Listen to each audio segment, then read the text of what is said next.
In this video, I'll show you how to use your microSD card on Nintendo Switch 2.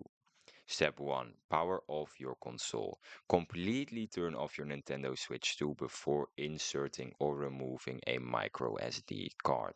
Hold the power button, then select power options and turn off. Step 2. Insert the microSD card. Locate the microSD card slot, usually under the kickstand or at the back. Then insert the card with the label facing away from the console screen until it clicks into place. Step 3. Power on and format. Turn the console back on. If the card is new, you may be prompted to format it. Follow the on-screen instructions. Step 4. Move the data. To move data, go to System Settings, Data Management, then move data between system and microSD card. Select the data you want to transfer.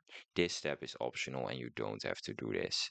Step 5. Confirm your storage. Check available space in your system settings by going to Data Management. Your system your Switch 2 will now save downloads and screenshots to your micro SD cards. And that's how you use a micro SD card with your Nintendo Switch. If you found this video helpful, then please subscribe. And if you have any questions, you can leave them in the comments down below and I'll be happy to help you.